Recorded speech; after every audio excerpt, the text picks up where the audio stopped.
Tu connais sûrement cette photo, devenue virale en 2022 et utilisée pour illustrer le terme du regard des milliards. Un regard supposé chez ceux ayant vécu un traumatisme intense ou une situation extrême.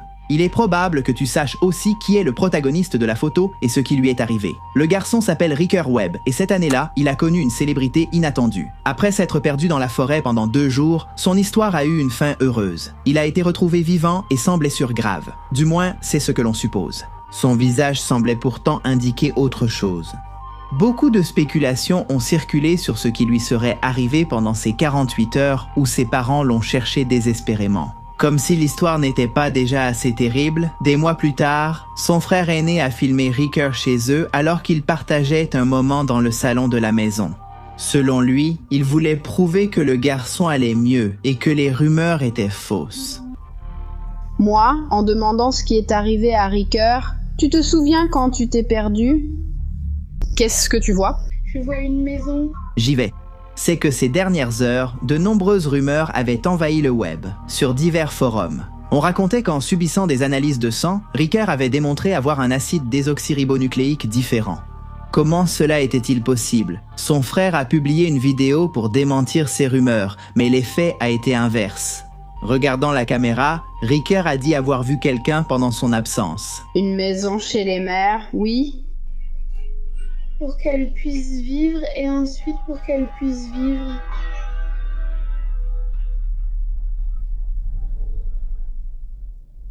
Quelqu'un vit ici? Désolé pour ce qui t'est arrivé, frère, c'était dégoûtant. Tu vas bien, Lorno? Oui. Ensuite, il semblait fuyant et affligé. Aussitôt, les spectateurs ont imaginé des théories extravagantes. La théorie qui a eu le plus d'impact était celle qui insinuait que le Ricker que l'on voyait n'était pas le même Ricker que celui qui était rentré chez lui. Selon les internautes, le petit avait été remplacé par un cryptide issu du folklore indigène. Mais ne nous avançons pas. Qui sont ou que sont ces entités connues sous le nom de Skinwalkers? Comment les sorciers Navajo pouvaient-ils devenir l'un d'eux?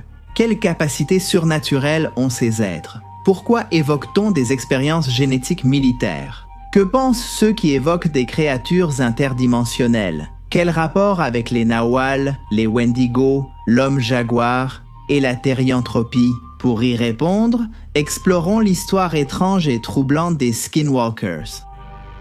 Si ce type de reportage vous plaît, commentez Changeforme et proposez-nous des sujets à enquêter. Dans le prochain chapitre, nous avons déjà évoqué le Chupacabra, le diable du New Jersey, les Thunderbirds, l'homme phalène et Bigfoot. Ou pour suivre, nous vous lisons. À la fin de cette vidéo, je partagerai aussi un creepypasta célèbre sur ce sujet. Vous pourrez aussi voir des vidéos TikTok où l'on aperçoit prétendument des Skinwalkers. L'an dernier, nous avons réalisé de nombreux reportages sur divers cryptides et la cryptozoologie. Plusieurs sont peut-être sortis séparément, donc vous ne les avez pas tous vus. Nous allons donc compiler ces reportages en 2 longues vidéos, chacune contenant 3 documentaires. Ici, nous aborderons l'histoire des Skinwalkers, du Chupacabras et du Thunderbird. Et la semaine prochaine, la 2e partie sortira avec les autres cryptides que nous n'avons pas pu inclure dans ce documentaire, donc je vous invite à la regarder. Et si vous avez des suggestions pour voir d'autres cryptides ou d'autres créatures dont vous voulez que nous parlions, écrivez-les ci-dessous dans les commentaires. Commençons.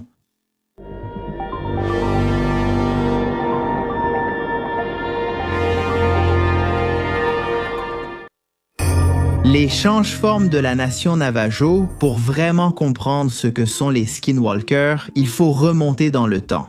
Dans le folklore du peuple Navajo, les Yi-Naldoloshi, un mot qui se traduit par « ceux qui marchent à 4 pattes », seraient des sorciers maléfiques capables de se transformer en animaux à volonté. Mais ces entités n'étaient pas de simples sorciers, mais des personnes ayant franchi une limite spirituelle et commis des actes atroces pour obtenir des pouvoirs obscurs. On disait qu'ils tuaient des membres de leur famille lors du rite d'initiation, puis pouvaient prendre la forme de coyotes, loups, hiboux, corbeaux ou autres créatures du désert.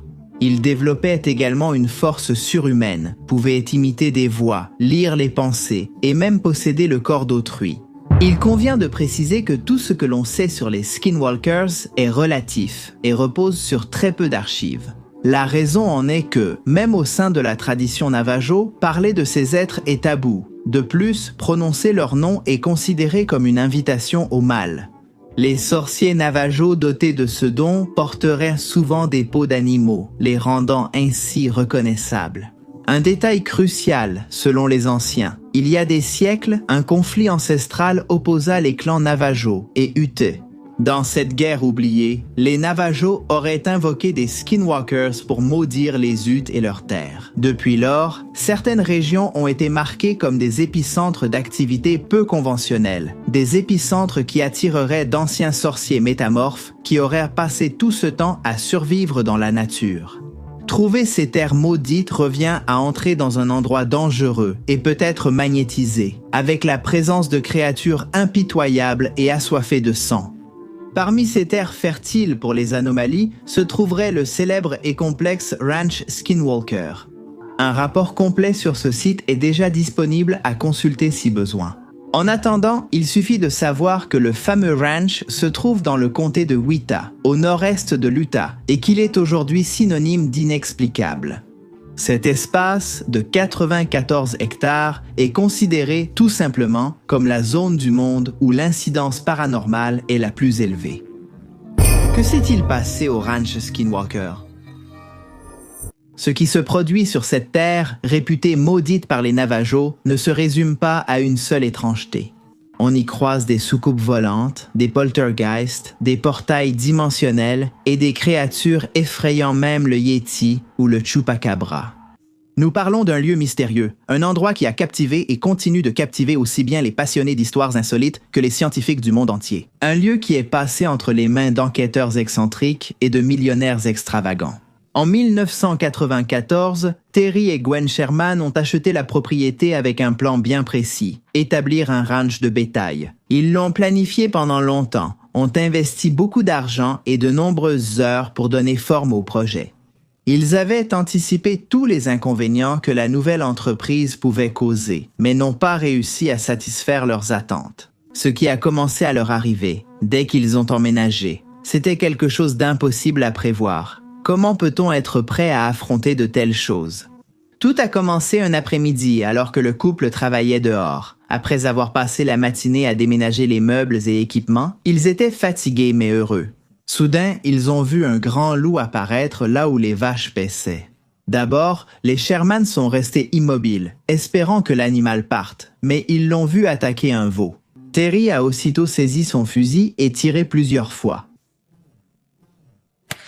Mais lorsque la fumée de la poudre s'est dissipée, ils ont pu voir le loup debout, sans aucun signe que les balles l'aient touché. Ce qui était étrange, c'est qu'il restait très calme et imperturbable. Face au tir assourdissant, Terry n'en croyait pas ses yeux. Il était impossible d'avoir raté sa cible. La distance n'était pas grande. La peur monta durant quelques secondes qui parurent une éternité, où l'animal et eux se défièrent du regard. Puis, la bête avait fait demi-tour et s'était éloignée d'un pas tranquille, emportant sa victime entre ses dents. Une fois remis de leur frayeur, les Sherman s'accordèrent à dire qu'ils avaient vu un loup anormalement grand, et non un simple grand loup. Et si ce n'était pas un loup, mais une autre sorte d'être? Après cela, les événements n'ont cessé de se multiplier.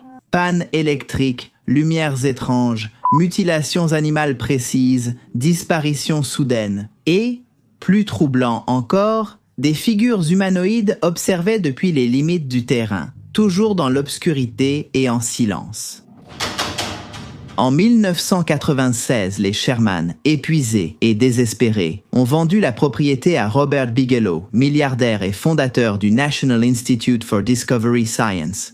Le but était d'enquêter scientifiquement sur ce qui s'y passait. Le pouvoir des vrais sorciers Skinwalkers flottait-il vraiment ici? Ils allèrent bientôt le découvrir. Les enquêtes commencent.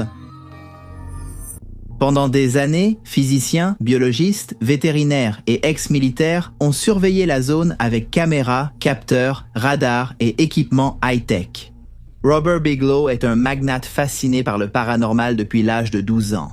âge où ses grands-parents lui ont sérieusement raconté avoir rencontré des extraterrestres. Dans le désert du Nevada, le jeune Bigelow s'était promis qu'un jour, il investirait du temps et des ressources pour enquêter. Tout ce qui concernait la possibilité de contacter des êtres d'autres mondes. Convaincu qu'une grande partie des preuves indiquait la présence d'un phénomène objet volant non identifié au ranch, il a investi une petite fortune et fondé l'Institut national pour la science de la découverte, une organisation de recherche sur l'ufologie et le paranormal financée par des fonds privés. L'homme a mis en place un système de surveillance 24 heures sur 24 afin de pouvoir capter toute activité extraordinaire qui se produirait. Cependant, les équipements étaient systématiquement endommagés lors d'événements à enregistrer. Bigelow a soutenu que ces interférences inexplicables étaient en elles-mêmes une preuve qu'il y avait une énergie inexpliquée à Skinwalker. Joseph Hicks, qui a étudié plus de 400 rapports d'OVNI dans l'Utah depuis le début des années 1950, a souligné que la zone était utilisée pour l'expérimentation gouvernementale de technologies inconnues. De plus, d'autres chercheurs ont affirmé que dans le nord de l'Utah, il existe plusieurs installations militaires secrètes qui testent des engins expérimentaux. Ces phénomènes pourraient expliquer les étranges lumières brillantes souvent observées par les habitants. 2 employés de Bigelow ont avancé d'autres théories. Ces personnes étaient Colm Kelleher et George Knapp. Parlons d'eux. George Knapp est connu du public pour ses nombreux travaux sur les phénomènes paranormaux. À la fin des années 1980, Knapp a publié l'histoire de Bob Lazar, qui disait avoir travaillé dans une installation secrète nommée S4, située dans la zone 51. D'après son témoignage, il avait été appelé pour étudier et reproduire le système de propulsion des ovnis. L'enquête de Knapp sur l'affaire de Bob Lazar a reçu plusieurs prix en 1990. À la fin de la décennie, Knapp enquête sur le ranch Skinwalker, attiré par ses histoires et la confiance totale de Bigelow.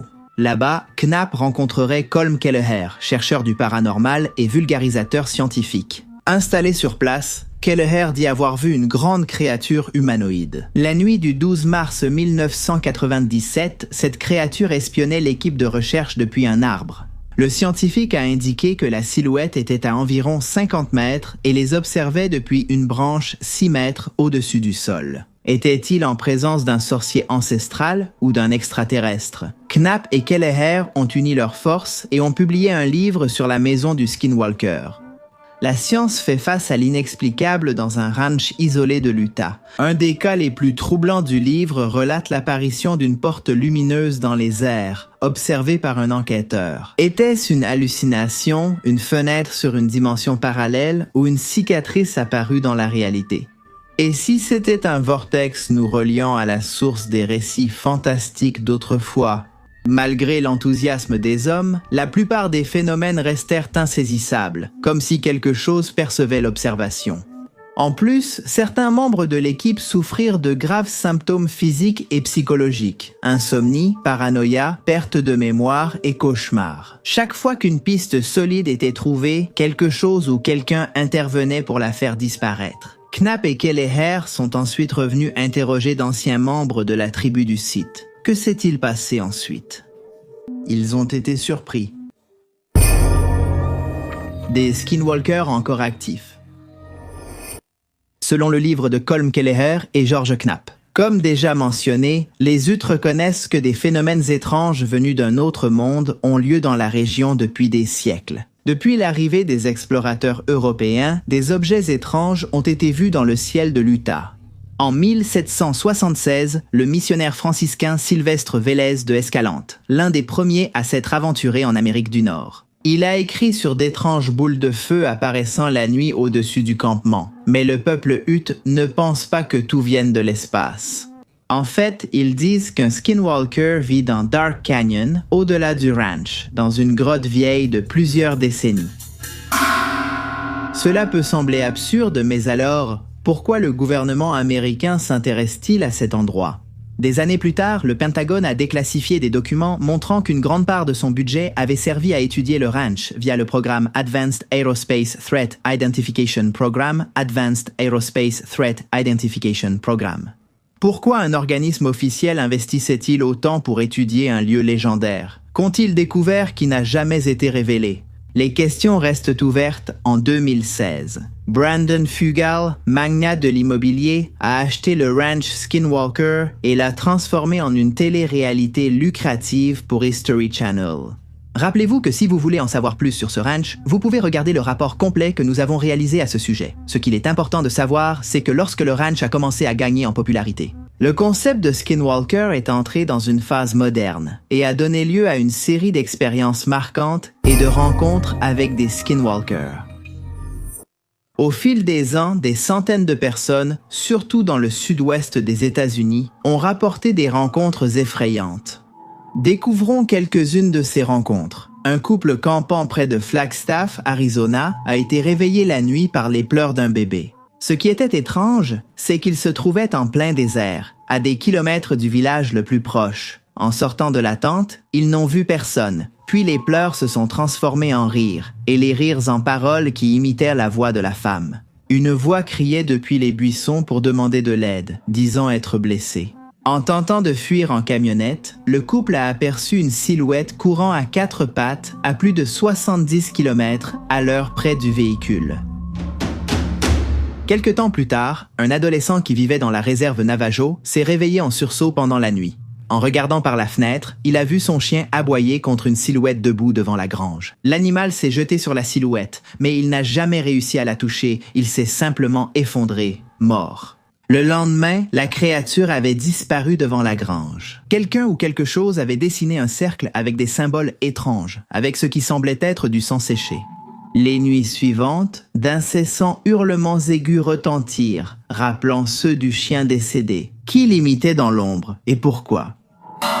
Dans l'Utah, un conducteur rentrant chez lui sur une route de campagne a vu un homme au milieu de la chaussée. En freinant, il a vu que l'individu portait des vêtements en lambeaux et marchait étrangement sous les feux de route. Le visage de l'homme était une masse lisse. Il n'avait pas d'yeux, pas de nez, seulement une bouche qui s'ouvrait lentement en une grimace surnaturelle. Le témoin a fait marche arrière et n'est jamais repassé par ce chemin. Les internautes sont convaincus que la personne est tombée sur un skinwalker à l'état amorphe. De nombreux témoignages similaires existent dans les communautés autochtones et rurales, souvent non signalés par peur, honte ou faute d'interlocuteurs. Un autre facteur est à considérer. Dans la plupart des récits, ceux qui rencontrent un skinwalker subissent ensuite des conséquences physiques ou mentales, maladies, hallucinations, cauchemars, voire disparitions. S'agit-il d'une malédiction ou d'un mécanisme de défense de notre cerveau qui se déséquilibre après avoir été en présence de quelque chose qui ne devrait pas être observé? Qu'est-ce qui se cache dans les zones les plus inexplorées par l'homme? Est-ce une peur irrationnelle et stupide provenant d'individus habitués à la civilisation et incapables de faire face à la splendeur de la nature? En octobre 2019, une vidéo publiée a paralysé une grande partie de la communauté en ligne. Dans celle-ci, beaucoup affirment qu'on peut entendre l'un de ces êtres mythiques des forêts pousser le cri d'un skinwalker. Octobre 1919 au cœur de la forêt boréale de l'Ontario, Canada. Un événement inexpliqué s'est produit et demeure un mystère. Chino Mikis, chasseur expérimenté de 39 ans, est parti chasser le tétras avec sa femme et son petit-fils. Le plan était simple, explorer les environs de la rivière Vermilion, à 45 km de Sioux Lookout, une zone isolée pleine d'histoire et de calme. Mais ce jour-là, la forêt a rompu son silence.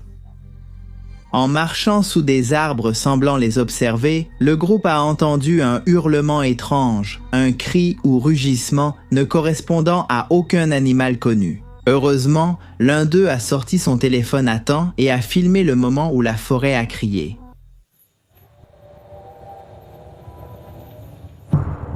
La vidéo est vite devenue virale, et comme souvent avec les mystères inexplicables, les théories sont vite apparues.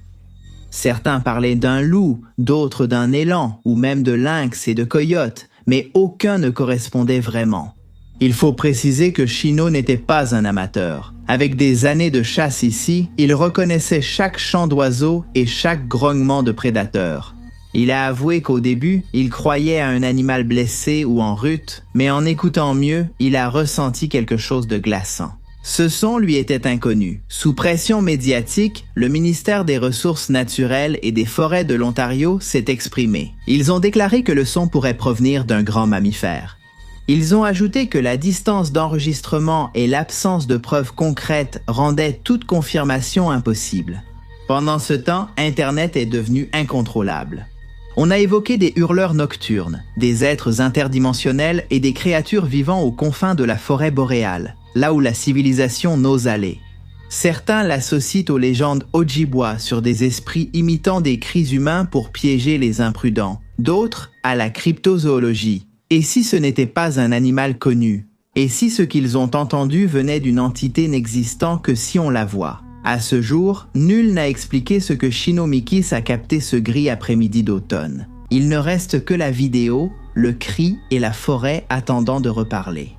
Le terme Skinwalker a été souvent mentionné. Plus tard, il referait surface lors de l'affaire Ricker Webb dans les médias. Notre histoire revient ainsi au début, avec la frénésie entourant le petit garçon désormais possédé par un esprit ancestral. Les réseaux sociaux publient de plus en plus sur le phénomène des fidèles. Et c'est ainsi que l'on en est venu jusqu'aux Nahual Skinwalkers et aux Nahual, cousins sombres d'Amérique. Dans le désert du sud-ouest des États-Unis, le mot Skinwalker se dit à voix basse. Dans les montagnes et jungles du sud du Mexique et d'Amérique centrale, un phénomène similaire concerne les Nahual. Malgré des cultures, langues et paysages variés, l'horreur reste la même. Et si c'était la même créature sous d'autres noms? Et si le Skinwalker n'était pas exclusif au peuple Navajo, mais le visage d'un archétype plus ancien et terrifiant? Le terme Nahual vient de Nahuali, qui signifie caché ou déguisé. Les croyances mésoaméricaines décrivent les Nahual comme des sorciers capables de se changer en animaux la nuit pour espionner, voler ou attaquer. L'important, c'est que la transformation n'est pas seulement physique. Le Nahual, en changeant de forme, perd temporairement son humanité. Il devient des pulsions plus primitives et obscures. Dans certaines régions, on pense que chacun naît avec un animal, un guide, un tonal, mais certains, via rituel, pacte ou malédiction, apprennent à maîtriser et fusionner avec leur tonal. C'est ce qui fait d'un sorcier un Nahual. Les similitudes avec les Skinwalkers sont plus qu'évidentes, et il y a un autre détail encore plus significatif. Selon plusieurs chamans, aussi bien les Nahual que les Skinwalkers peuvent reconnaître ceux qui connaissent leur existence. Quand tu les étudies, quand tu parles d'eux, quand tu penses à eux, c'est comme si cette connexion s'activait, une sorte de radar inversé. Et si c'est vrai, vous qui écoutez ceci, vous avez déjà été marqué. Et qu'est-ce qui pourrait vous arriver? Eh bien, laissez-moi vous raconter. Une nouvelle série de témoignages liés aux Nahual, des Nahuals à l'œuvre au Nouveau-Mexique. De nombreuses guérisseuses défendent aux enfants de croiser le regard de certains animaux la nuit, car certains yeux seraient en réalité des masques observant à travers une autre âme. À Chiapas, on dit que certains hommes bêtes sont capables de voler le souffle des petits pendant leur sommeil, laissant les malades épuisés ou dans le coma. En Arizona, une famille entière a été poursuivie par une créature qui changeait de forme, passant d'un loup sans visage à un oiseau géant. Une hypothèse fascinante et inquiétante suggère que les Skinwalkers et les Nahual seraient des formes culturelles d'un phénomène plus ancien. La figure du changeur de forme universel, un archétype présent dans presque toutes les cultures du monde. Nous allons expliquer ce qui suit en abordant un concept aussi ancien que les mythes sombres et aussi actuel que les murmures inavoués. Un concept qui apparaît encore et encore dans les religions anciennes, les légendes tribales, les rituels secrets et même dans les recoins les plus sombres de la psychiatrie moderne. La théranthropie, le mot vient du grec thérion, qui signifie bête sauvage, et anthropos, être humain. Et il ne s'agit pas d'une métaphore ni de poésie mystique, il s'agit littéralement de la transformation d'un être humain en animal, parfois partiel, parfois total, parfois irréversible. On l'appelle aussi ainsi, surtout lorsqu'on parle de dieux, d'entités ou de figures symboliques qui combinent des traits humains et animaux. Pensons aux dieux anciens. Ra, Anubis, Sobek, des corps d'hommes, des têtes d'animaux, des allégories, peut-être des souvenirs génétiques d'un passé hybride. Personne ne le sait, mais ce n'est pas juste de vieilles histoires ou des récits pour faire peur aux enfants. L'ethnologue Ivar Lissner a émis une hypothèse troublante. Et si ces peintures rupestres d'hommes avec griffes, cornes ou crocs n'étaient pas de simples mythes, mais plutôt des portraits réels de rituels chamaniques de personnes qui, à travers des états de conscience modifiés, incorporaient l'essence de la bête. L'historien des religions Mircea Eliade, grand spécialiste du chamanisme, a aussi noté que la croyance en l'identité animale est aussi ancienne qu'universelle en Europe. Les skinwalkers correspondent aux sorcières animales et aux doubles, comme les tokoloshés ou les sorciers devenant hyènes. En Asie, les kitsune sont connus comme des renards se changeant en humains pour tromper et voler des âmes en Océanie. Il n'est pas rare d'entendre parler de créatures vampiriques qui imitent la forme humaine, les Yaramayaho. Et si le monde a été depuis le début un terrain partagé avec ces êtres, apprenons-en plus sur eux. Différents métamorphes. Dans les sombres forêts slaves vit une entité ancestrale indépendante des dieux et des hommes. Le Légi est un esprit masculin lié au monde naturel, une sorte de gardien sombre de tout ce qui est sauvage.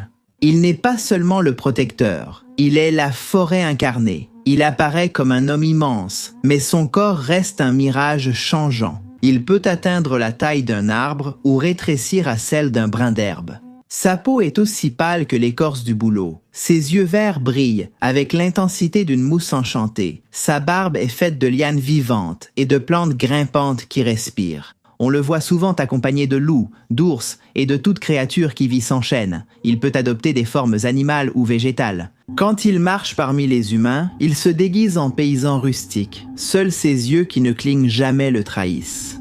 Les Légi, joueurs et cruels, égarent les voyageurs et causent des maladies d'un simple regard. Ils ne sont pas mauvais par essence, mais ils prennent plaisir au chaos qu'ils sèment. Des vagues déchaînées d'Écosse jusqu'aux plages brumeuses d'Islande, les Selkies émergent comme des mirages entre les rochers. Ce sont des créatures mi-phoques, mi-humaines, qui changent de forme en retirant leur peau marine. Mais ce geste apparemment simple les rend vulnérables à la cruauté humaine. Leurs légendes sont toujours tragiques. Une Selkie peut être séduite, mais si sa peau est cachée, elle reste piégée chez les humains, contrainte à une vie imposée. Beaucoup de contes parlent d'hommes qui volent ces peaux pour en faire des épouses captives. Les Selkies mâles, irrésistibles et hypnotiques, attirent les femmes malheureuses sous la mer, mêlant désir et damnation. Maîtres de l'illusion, ils créent des mondes fictifs pour ceux voulant fuir la réalité. Les berserkers, c'étaient des guerriers nordiques, fusionnant avec la folie animale. Plus que des soldats, ils incarnaient le délire sur le champ de bataille. Leur corps se changeait symboliquement, voire physiquement, en ours, loup ou taureau sauvage. Leurs yeux brûlaient, leur peau suait du sang et leurs cris terrifiaient tant d'ennemis fuyaient. Avant le premier coup, ils portaient des peaux de bêtes, non comme armure, mais comme canaux d'une transe brutale les rendant inarrêtables. Les rois scandinaves les choisissaient comme gardes du corps car ils ignoraient la peur. Certains récits disent qu'ils tuaient encore sous l'effet de la fureur, même transpercés par une lance. Étaient-ils de simples hommes ou les premiers à fusionner avec l'essence des sauveurs? La pénombre des ruelles japonaises, entre lanternes éteintes et vieilles maisons en bois. Les chats rôdent, mais tous les chats ne sont pas ce qu'ils semblent être lorsqu'un d'entre eux vit trop longtemps. Ils peuvent devenir un bakeneko, un yokai félin ayant dépassé le naturel. Les bakeneko sont d'abord des chats ordinaires, mais en vieillissant, ils développent des pouvoirs espiègles ou démoniaques. Ils marchent debout, se déguisant en humains, souvent en leur maître, dansent avec des tissus sur la tête et sourient comme s'ils en savaient trop. Ils peuvent invoquer des feux follets, provoquer des incendies et surtout posséder des cadavres frais comme marionnettes. Personne n'a jamais bien fini après avoir vécu avec un bakeneko. Certains portent chance, d'autres la mort. On ignore lequel avant qu'il ne soit trop tard. Des vallées brumeuses d'Irlande jusqu'aux montagnes galloises, les pukas surgissent comme des ombres enchantées. Ce sont des fées métamorphes, mais pas du genre lumineux et bienveillant. Ces créatures prennent la forme d'un cheval noir, d'un chien, d'une chèvre ou d'un lapin, toujours enveloppés de ténèbres. Elles parlent comme les humains, mêlant sagesse et moquerie. Elles aiment les énigmes, plaisanteries et effrayer les gens. Si tu rencontres une puka, elle te proposera probablement un jeu, et si tu perds, il se peut que tu ne reviennes pas le même, ou que tu ne reviennes pas du tout. Mais si tu la traites avec respect, elle peut t'aider. Dans certains villages, on laisse encore du pain ou du lait devant les portes pour les apaiser, car bien qu'elles se moquent des humains, cela n'en vaut jamais la peine. Et tout cela nous amène à un changeur de forme dont tu as sûrement entendu parler. Prépare-toi à écouter l'histoire du Wendigo. Le Wendigo est l'hiver éternel. Dans ce cas, le changement est plus subtil. Cette créature change aussi, mais de corps hôte. Le Wendigo possède des personnes, et ce qu'il fait avec elles est terrifiant. Nous voyageons vers les régions les plus froides et sauvages du Canada, du Minnesota, des grands lacs et des grandes forêts du nord des États-Unis. Des terres où l'hiver est impitoyable, la solitude fige et des légendes comme le Wendigo hantent le paysage blanc. Nous évoquerons un mythe si fort qu'il a quitté la culture orale pour figurer dans les dossiers psychiatriques, ainsi qu'un esprit nourri par la faim et les péchés humains. Le Wendigo est une créature légendaire du folklore des peuples autochtones du nord-est nord-américain, surtout les Algonquins. Dans ces cultures, le Wendigo n'était pas juste un monstre, mais une métaphore vivante de la faim, de la cupidité, du cannibalisme et de la corruption de l'âme. Selon la légende, un être humain pouvait devenir un Wendigo s'il commettait l'acte interdit de manger de la chair humaine pour survivre. Certains disaient qu'il suffisait de vouloir manger quelqu'un pour invoquer l'esprit. Une fois entré, il n'y avait plus de retour. Le Wendigo a eu de multiples descriptions visuelles. On le décrit parfois comme un géant cadavérique à la peau cendrée, aux yeux enfoncés, lèvres pourries et crocs acérés, ou comme une bête ressemblant à un élan squelettique de 2,5 mètres bois, ensanglanté et cris glaçants. Dans toutes les versions, la même vérité sinistre et un point commun. Le Wendigo n'a jamais cessé d'avoir faim. Mais le mythe ne s'est pas limité aux histoires racontées autour du feu. Au 19e siècle, des colons européens étudiant les peuples autochtones ont rapporté des cas de psychose du Wendigo. Une personne apparemment saine développait un désir irrésistible de manger de la chair humaine, même en présence de nourriture ordinaire. La peur qu'il devienne un Wendigo était telle que la communauté préférait parfois le tuer avant que cela n'arrive. L'exemple le plus connu est Swift Runner, un homme vivant en Alberta, Canada, durant le hiver 1878. Malgré des provisions, il a tué et mangé sa femme et ses 6 enfants. Capturé, jugé et exécuté par les autorités canadiennes, il a avoué avoir été possédé par un Wendigo. Terrible, n'est-ce pas? Et ce n'est pas tout, surtout pour ceux de mon pays. L'histoire de l'infâme homme jaguar est relativement connue. L'homme jaguar attaque toujours à nouveau. La légende de l'homme jaguar, ou Jaguar Eteaba, est un récit populaire dans le nord-est de l'Argentine. Et le grand Chaco, évoquant un sorcier pouvant devenir mi-humain, mi-jaguar. Selon la légende, cette transformation s'obtient avec une peau de jaguar, de l'encens et des plumes de poule. Chez les Olmecs, l'homme jaguar est une figure divine, créée par les dieux, mêlant traits humains et jaguar, symbole de pouvoir, force et lien spirituel. Dans certaines versions, il est vu comme le dieu principal de la culture Olmec.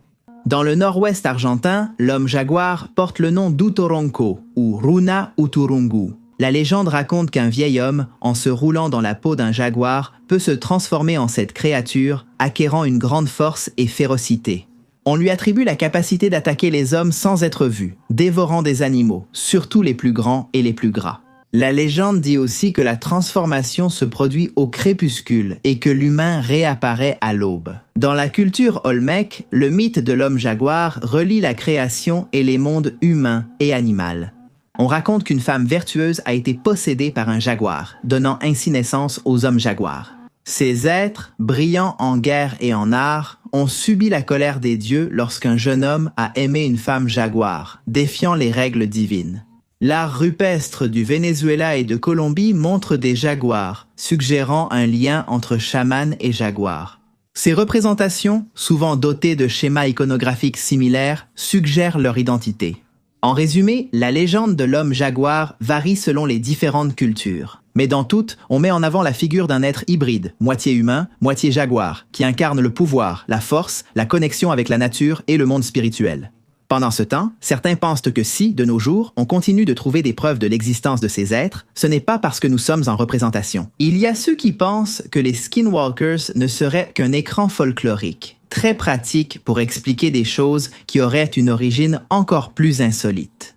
D'autres explications. Certains chercheurs pensent que le ranch Skinwalker et d'autres zones similaires ne sont pas des lieux avec des malédictions millénaires, mais plutôt des espaces d'expérimentation génétique secrète. Selon cette idée, les Skinwalkers seraient des mutations accidentelles ou recherchées par des organismes spécialisés dans l'intelligence biologique avancée. Selon une autre théorie, les créatures métamorphes viendraient d'une dimension alternative et s'en seraient échappées accidentellement ou à cause d'intérêts secrets de gouvernements ou d'entités mystérieuses. Les Skinwalkers sont-ils des gardiens ou des intrus? D'un autre côté, et si les métamorphes n'étaient pas des humains qui se transforment en bêtes, mais des bêtes qui ont appris à devenir humaines? Une théorie avancée suggère que les Skinwalkers auraient appris à imiter l'Homo sapiens. Toutes les explications partagent la certitude que le phénomène n'est pas dû au hasard, qu'il se produit à des coordonnées précises et a laissé des traces sur la Terre et ses habitants. Mais il existe aussi une explication sceptique à toute cette affaire. Dans le domaine de la psychiatrie, il existe une condition aussi étrange que troublante, la lycanthropie clinique. Trouble où le patient croit, de façon délirante, s'être transformé en animal, comme un chien, un chat ou pire. Beaucoup de ces cas concernent la schizophrénie, la dissociation de la personnalité ou des traumatismes graves. Certains affirment que ce n'est pas une maladie, mais un défaut du voile de la réalité. Une fissure par laquelle le corps cesse d'obéir à la biologie et se livre à l'ombre ancestrale. Si ce sujet vous intéresse, demandez dans les commentaires un spécial sur la lycanthropie. En ce moment, quelque part, quelqu'un sent qu'il n'est plus vraiment humain, que sa peau est superflue, que ses crocs lui font mal et que la lune lui parle. La frontière entre l'homme et la bête n'a jamais été aussi claire qu'on le prétend. Conclusion. Le phénomène Skinwalker n'est ni une légende moderne, ni une simple invention de Reddit ou TikTok. C'est une entité ou un groupe dont la présence a été ressentie, crainte et documentée pendant des siècles. Depuis les récits des anciens Navajos jusqu'aux rapports du Pentagone, du désert de l'Utah aux réserves de l'Arizona, de la terreur rurale aux théories scientifiques les plus étranges. Peut-être que le plus troublant n'est pas ce qui a été vu, mais ce qui reste caché. Peut-être que ce qui nous observe à la lisière de la forêt imite nos voix et marche la nuit avec une peau volée, cherche une nouvelle forme. Comme nous l'avons dit au début, parler des Skinwalkers est un risque, mais les ignorer est peut-être encore plus dangereux. Quelle leçon du monde devrions-nous en tirer? Remarquez que les anciens peuples semblaient déjà savoir ce que nous avons mis des siècles à comprendre, et ce, sur des sujets de plus en plus nombreux. Certaines théories suggèrent que toute civilisation touche à sa fin en prenant conscience des étrangetés du monde. Chaque fois que l'humanité tente de sonder la réalité, les ombres recouvrent tout et nous devons réinitialiser nos connaissances. Vivre dans un monde rationnel est peut-être l'anomalie, car le monde est peut-être chaotique et plein de questions sans réponse. Sorciers millénaires, expériences militaires, dimensions parallèles et cryptides terrifiants. Des êtres qui crient parfois dans les forêts et peuvent prendre l'apparence d'un enfant ou d'un animal de compagnie. Comment pouvez-vous être sûr que c'est vraiment moi et non un changeur de peau très doué pour le camouflage? Certaines créatures n'ont pas à nous tuer pour prendre notre identité. Parfois, elles attendent simplement que nous dormions ou que nous fassions l'erreur de suivre ces sifflements venus de l'obscurité. C'est tout pour aujourd'hui. Comme promis, voici un creepypasta célèbre sur une possible rencontre avec un Skinwalker. Je vais vous le lire tel qu'il est apparu sur les réseaux, puis vous pourrez voir quelques vidéos TikTok montrant des Skinwalkers supposés capturés en action. Préparez-vous, c'est parti! Il y a 3 ans, mon cousin et mon oncle ont invité mon père et moi au stade pour un match de football, une tradition familiale. Mon père et moi devions aller les chercher en voiture. Arrivé chez eux, mon cousin a dit qu'il fallait récupérer son frère chez la babysitter. Elle avait annulé à la dernière minute, sans trop d'explications. On a pris le petit avec nous. Le match s'est terminé, notre équipe a perdu. Sur le chemin du retour chez mon oncle, mes cousins ont couru à la salle de bain en arrivant. Mon oncle est resté parler avec moi et mon père, tout allait bien. Soudain, des cris d'hommes ont retenti, comme si quelqu'un était torturé. On a couru vers la maison, prêt à affronter un voleur. Nous sommes entrés dans le salon où mon cousin, décoiffé et le visage rouge, faisait des grimaces, tandis que le plus jeune pleurait caché sous la table.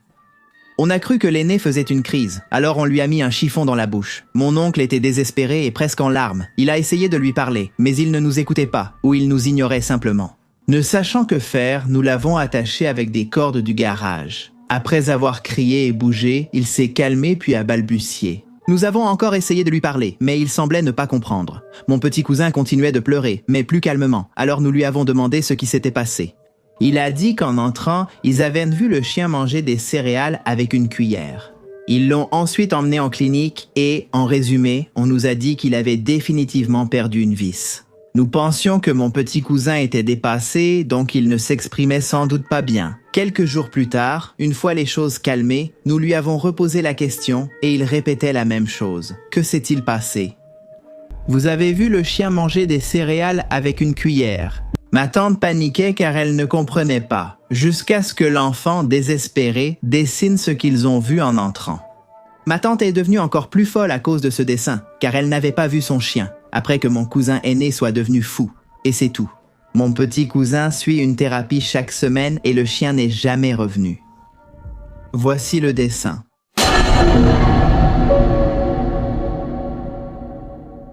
Qu'en pensez-vous? Délire? Fiction? Skinwalker? Pendant que vous y réfléchissez, voici quelques vidéos qui pourraient bien vous empêcher de dormir. Regardez. N'oubliez pas de vous abonner à la chaîne, d'activer la cloche pour ne rater aucune vidéo.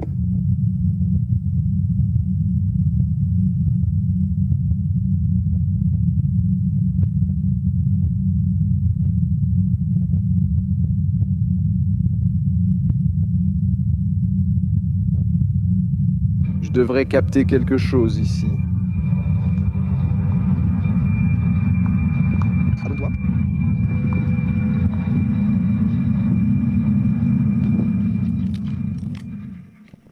C'est notre maison. Je dois y aller.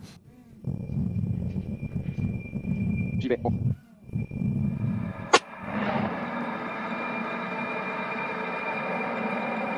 Je suis arrivé, quelqu'un devrait être content de le faire.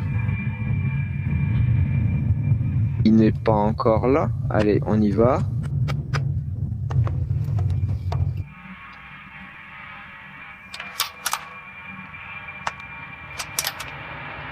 Merci d'avoir regardé.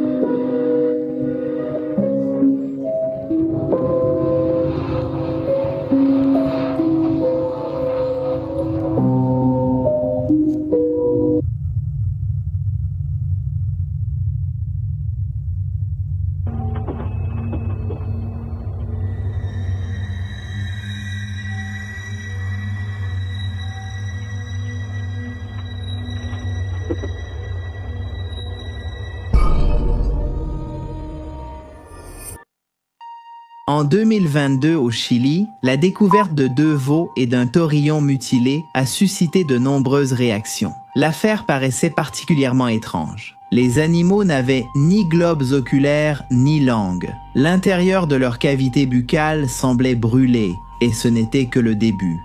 Ils présentaient également de petites marques près du cou et leur corps était vide de sang. Pendant ce temps, de nombreux policiers et journalistes se demandaient au micro des médias que se passait-il. Les anciens savaient que ce n'était pas nouveau. Cette créature leur avait déjà posé problème autrefois. Peu après, d'autres animaux morts ont été retrouvés près de Campo La Aurora. Le tableau était tout aussi énigmatique. Tous avaient été attaqués pendant la nuit et personne n'avait rien entendu. Comment celui qui faisait cela pouvait-il être aussi parfait et discret? Pourquoi? Même les chiens de garde ne donnèrent pas l'alerte. Beaucoup d'entre eux, en fait, étaient retrouvés tremblants et cachés, comme s'ils avaient vu quelque chose contre quoi ils avaient décidé de ne pas se battre, sachant peut-être qu'ils n'avaient aucune chance de survivre aux semaines à venir. Les éleveurs de Colchane se sont mobilisés, furieux, après l'attaque similaire de plus de 50 jeunes lamas et alpagas. Le mode opératoire à ce moment-là, alors que les autorités et les professionnels étaient plongés dans la plus profonde incertitude, fut que les habitants décidèrent de prononcer à voix haute ce nom qu'ils redoutaient tant. En 1900, en bleu vivant de brillant, lui, et c'est pourquoi, dans des boîtes étiquetées, la voix Rubandome. Quelle preuve existe-t-il de son existence? Comment a-t-il eu un impact aussi profond sur la culture populaire? Quels ont été les témoignages les plus marquants de ces dernières années? Expérience génétique, créature extraterrestre ou mystique? Pour répondre à ces questions et à d'autres, nous allons plonger dans l'obscur et curieux cas du Chupacabras Give Your Mother Line. Avec environ 2 millions d'habitants, Porto Rico est un archipel qui est défini comme un territoire non incorporé des États-Unis. Cet endroit, riche en histoire et culture, est réputé pour ses plages, montagnes, forêts tropicales et sa vie nocturne animée. Porto Rico est une destination touristique populaire, facilement accessible depuis de nombreuses villes. Les visiteurs reviennent avec des cartes postales dignes d'un film et des souvenirs de fêtes et de bons moments. Porto Rico est aussi le berceau d'un événement qui a bouleversé la narration du folklore latino-américain. Tout a commencé en mars 1995. Ce mois-là, 8 moutons ont été retrouvés morts à Canovanas, village du nord-ouest. Leurs corps gisaient raides, comme vidés de leur substance. Le plus troublant était la méthode. 3 incisions nettes dans la poitrine, sans une seule goutte de sang sur le sol. Si l'on se fiait au corps, la mort avait été terrible, mais la scène où reposèrent les cadavres était impeccable. C'était un contraste pour le moins glaçant. Comment pouvait-on commettre un tel massacre sans transformer le tout en un tableau désagréable rempli de sang et de boyaux? Il n'y a pas de traces, il n'y avait aucun signe de lutte, seulement la mort et le silence. Les habitants, habitués aux récits de sorcellerie, ont cherché des explications dans d'anciennes rumeurs, croyant avoir provoqué la colère d'une force supérieure. Une divinité pouvait-elle les punir de façon exemplaire? Et si c'était le cas, qu'avaient-ils fait pour provoquer une réaction aussi brutale? Certains soutenaient qu'il ne s'agissait pas de la main des dieux qui se manifestait, mais d'hommes aveuglés par la haine. Il y avait un ennemi caché parmi eux. La mort de ces animaux, surtout dans une région d'élevage, a représenté un coup dur pour une partie de la population. Ainsi, la tension n'a pas tardé à monter. Et si tout cela était l'œuvre d'un éleveur local qui essayait d'éliminer la concurrence par des méthodes non conventionnelles, en réalité, personne n'était certain de rien à ce stade. Il y a eu des accusations peu fondées, des demandes de protection dans les églises voisines et des assemblées improvisées. Dans cette situation tendue, une femme nommée Madeleine Tolentino s'est présentée à ses voisins. Et d'une voix un peu brisée, mais avec un regard défiant, elle déclara qu'elle savait ce qui s'était passé. De plus, Madeleine a assuré qu'elle avait vu le responsable en action. Personne n'était capable d'imaginer ce que la femme allait raconter, pas même ceux qui, avec crainte, avaient adhéré aux explications les moins conventionnelles. Récit de Madeleine. Elle a stupéfié tout le monde. Selon son témoignage, les moutons avaient été attaqués par un être à l'apparence de reptile, avec de grands yeux sombres, des mains griffues et une peau verdâtre. Il s'agissait d'un être mesurant environ 1,40 m et portant des épines acérées qui sortaient le long de son dos. Et ce n'est pas tout. Madeleine a assuré que la même créature était responsable de la disparition de plus de 50 animaux domestiques près de sa localité au cours des dernières années. L'histoire ne tarda pas à se répandre, et si certains l'ont immédiatement rejetée en la jugeant invraisemblable, beaucoup d'autres sont restés sur leur garde et se sont montrés prêts à affronter cette chose, quoi qu'elle soit. Les gens montèrent la garde la nuit dans leurs champs. Personne ne voulait être le prochain à retrouver son bétail décimé. L'origine du nom de la bête reste inconnue. Selon une rumeur, le coupable serait Silverio Pérez, humoriste, écrivain, orateur motivateur, chanteur, musicien et ingénieur chimiste portoricain. Silverio est un auteur reconnu et une figure majeure de la télévision et de la radio nationale.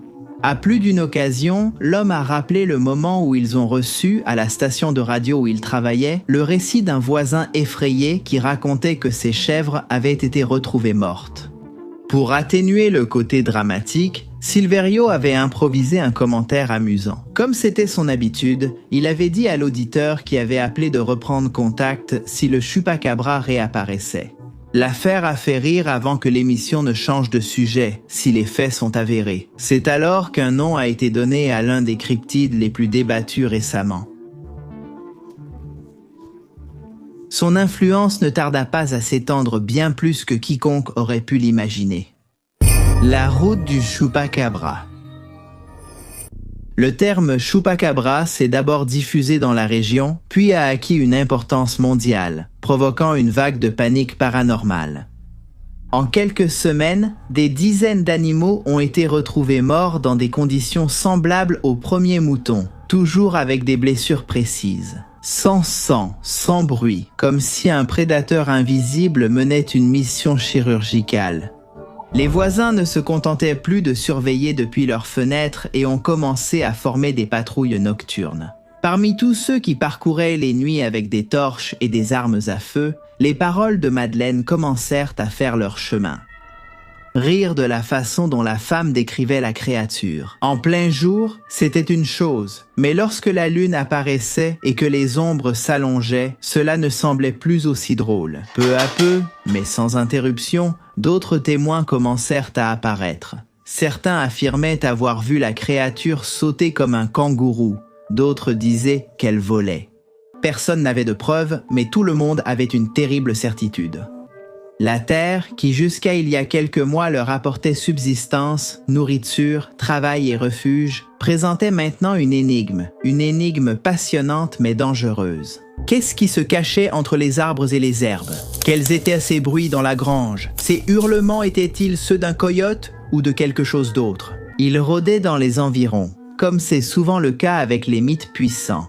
Le chupacabra ne resta pas à Porto Rico. La rumeur, telle une infection, franchit les frontières et de plus en plus de cas commencèrent à être signalés dans différentes parties du monde. C'était comme si le monstre avait un passeport diplomatique pour l'hystérie collective. Quelle force une histoire doit-elle avoir pour se répéter dans différents pays, avec différentes cultures, avec des légendes différentes? Dans le cas du chupacabra, cette force était sa capacité létale, alors que d'autres créatures, comme Bigfoot ou le monstre du Loch Ness, ont un comportement passif. Dans la plupart des cas, avec le chupacabras, la situation était inverse. Sa présence était justement constatée par les dégâts qu'il causait, et ces dégâts allèrent se faire sentir au Mexique à peine un an plus tard, en 1996.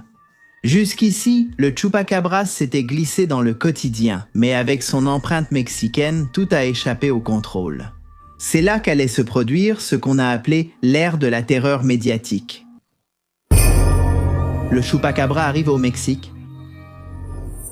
Pendant la crise économique au Mexique, les journaux télévisés ont couvert un phénomène inquiétant dans les communautés rurales du Nord. Les paysans se réveillaient et découvraient les mêmes scènes dantesques qui, quelques mois plus tôt, avaient envahi Porto Rico. Des chèvres égorgées, des vaches dont les organes internes avaient été extraits et des volailles dont il ne restait que les plumes. Les témoignages ont été si nombreux que les journaux télévisés ont diffusé des reportages. De cette façon, le chupacabra est devenu une véritable célébrité, tant son engouement était grand à cette époque que beaucoup croient encore qu'il s'agit d'un animal autochtone de ces terres. Le cas le plus connu durant ces mois terrifiants s'est produit à Navojoa, Sonora. Plus de 30 chèvres ont été retrouvées mortes en une seule nuit. Les vétérinaires ont multiplié les réunions et partagé leurs avis, alors que les doutes grandissaient et que les réponses demeuraient floues. Rien ne permettait d'apaiser l'agitation qui s'était installée. Le chupacabra est devenu une tendance avant même que ce concept n'existe. On en a parlé dans Primer Impacto, Alarma Télévision et sur Televisa, mais pas comme une blague, plutôt comme une menace réelle. La perplexité se lisait sur le visage de tous les citoyens qui, faute de meilleures options, ont commencé à laisser des offrandes à l'animal. Il est devenu un vampire. On combat les vampires avec de l'ail, les loups-garous avec des balles en argent, mais comment lutte-t-on contre un chupacabra? Par précaution, les prêtres ont commencé à protéger le bétail avec des prières et de l'eau bénite. Les milices communautaires ont pris les rues. Il s'agissait de jeunes effrayés qui essayaient de se montrer courageux, à peine armés d'outils pour labourer la terre. D'après ce qu'on disait, l'armée mexicaine avait dû intervenir. Dans certains villages, on disait que des camionnettes officielles avaient réquisitionné les cadavres, tandis que des hommes armés de fusils demandaient aux habitants de ne pas parler à la presse. L'État couvrait-il des attaques d'un cryptide ou cachait-il simplement une vérité plus dérangeante? Avant que cette question ne puisse être abordée en profondeur, le chupacabras fit un geste totalement inattendu. Il passa du Mexique au Texas pour continuer à sévir. Le chupacabras arrive aux États-Unis. Les États-Unis, avec leur machine médiatique et leur folklore déjà bien établi, ont également adopté le chupacabras. Mais ici, une nouvelle variante est apparue, celle du chupacabras canin. Des chiens sans poils, à la peau écailleuse et aux yeux exorbités. Cela a bien sûr conduit à quelques tentatives pour donner des explications plausibles à l'entité, selon Brent Radford, chercheur du leak. Selon For Skeptical Inquiry et auteur du livre Sur la piste du chupacabra, les cas les plus documentés d'attaque coïncident avec la présence de coyotes ou de chiens sauvages infectés par la gale sarcoptique. Cette maladie entraîne une perte totale de pelage, une peau sèche et dure, des yeux enfoncés et des comportements anormaux liés à la douleur et à la faim. Mais cette théorie devient insuffisante face à l'absence de sang chez les victimes ou à des blessures très symétriques. La situation ressemblait à celle vécue ailleurs. D'un côté, une société soudainement paralysée à l'idée d'être envahie par une entité inconnue, de l'autre. Des professionnels minimisaient la situation dans les médias, mais évitaient les populations vulnérables. Lorsque le soir tombait en 1997, le FBI a reçu plusieurs rapports d'observation dans des régions comme l'Arizona ou le Nouveau-Mexique. Il ne les a pas étudiés, mais il a archivé ces rapports. Selon des fuites d'anciens agents, il existe au moins 5 rapports étiquetés comme interventions non conventionnelles, qui mentionnent des créatures inconnues au comportement non animal. Les magazines spécialisés dans la collecte de cas peu communs ont eu le chupacabras comme vedette principale pendant de longues semaines. À cette époque, certaines preuves supposées ont commencé à apparaître. Des photos floues, des cadavres d'animaux inconnus disséqués, et des images brumeuses de caméras de sécurité. Beaucoup étaient des canulars perpétrés pour alimenter la fascination populaire, pour vendre un exemplaire de plus, pour continuer à exploiter ce qui était un véritable succès commercial. Certains cas sont restés célèbres avec un verdict ambigu. Des échantillons de poils et de dents trouvés sur les lieux des attaques ont été remis à des laboratoires. Des poils et des dents qui ne correspondaient pas à ceux des vaches ou des chèvres qui étaient mortes à plusieurs reprises. Les réponses officielles indiquaient qu'ils ne pouvaient pas identifier l'origine de l'échantillon avec une efficacité totale. Alors, lorsque l'affaire prenait une ampleur insoupçonnée, les témoins commencèrent à subir le même sort que leurs prédécesseurs. La nuit, des personnes à l'identité douteuse se présentaient comme membres des forces de sécurité. Après une série de questions plutôt hostiles, ces individus finissaient par suggérer à leur interlocuteur que la meilleure chose à faire était d'arrêter de raconter ce qu'il avait vu. Beaucoup ont commencé à dénoncer ces actes sans se laisser intimider. Le sujet a pris de l'ampleur. Pourquoi voudrait-on cacher les types d'attaques subies par les animaux de la campagne? Encore une fois, lorsque l'on commençait à enquêter sur ces questions, la créature a semé la confusion chez tout le monde, disparaissant du jour au lendemain. Mais bien sûr, elle n'avait fait que déménager à nouveau. C'était l'heure de conquérir le continent, et ainsi notre histoire revient au début. Prochaine étape, l'Amérique du Sud. En l'an 1000, Calama et d'autres localités du nord chilien devinrent le nouveau foyer du chupacabra, qui semblait fuir ou étendre sa zone d'action avec une facilité déconcertante. Il y a eu un cas en particulier qui est resté gravé dans la mémoire collective, la ferme des Daza. Par une nuit sans lune, plus de 60 poules furent retrouvées mortes, toutes avec une incision nette sur la poitrine. Pas une goutte de sang. Et au centre du poulailler, une tache noire circulaire, comme si quelque chose avait laissé une marque de brûlure. Le témoignage le plus étrange vint du plus jeune fils, un garçon de 12 ans qui jura avoir vu, dans l'obscurité, une créature aux ailes membraneuses et aux yeux brillants suspendue au plafond du hangar. Il l'a décrit avec tant de précision que les enquêteurs ont pensé qu'il s'agissait d'un délire induit par la peur. Mais quel genre de délire laisse des marques physiques ? Comme si cela ne suffisait pas à déclencher l'alarme en Argentine, le chupacabra commença à être associé à d'autres cas encore plus terribles de mutilation de bovins. L'arrivée sur les terres du football et du tango a eu une date précise, le 21 juillet 2002. Le lieu, la Troja, province de Salta. Tout a débuté quand Margarita Maidana est allée au commissariat déposer une plainte inhabituelle. Quelque chose était-il arrivé à ses vaches? Nerveuse, elle expliqua aux officiers que c'était difficile à décrire et qu'ils devaient voir par eux-mêmes. Les hommes purent constater que Maidana n'exagérait pas. Lorsqu'ils arrivèrent sur les lieux, ils tombèrent sur une demi-douzaine d'animaux morts, qui avaient été mutilés avec une précision surnaturelle. Étrangement, les prédateurs locaux ne s'étaient pas approchés des cadavres, il n'y avait même pas de mouches. Qu'était-il arrivé aux vaches? La surprise augmenta quand ils apprirent que ce phénomène avait aussi touché les champs voisins, pas seulement les vaches de Maidana. Également dans des champs d'autres provinces, Rio Negro, Santa Fe, Buenos Aires, La Pampa. Soudain, les chercheurs se retrouvèrent face à un étrange phénomène, déjà observé ailleurs dans le monde. Alors que les premiers rapports paraissaient dans les journaux, un groupe de pêcheurs s'est présenté pour témoigner.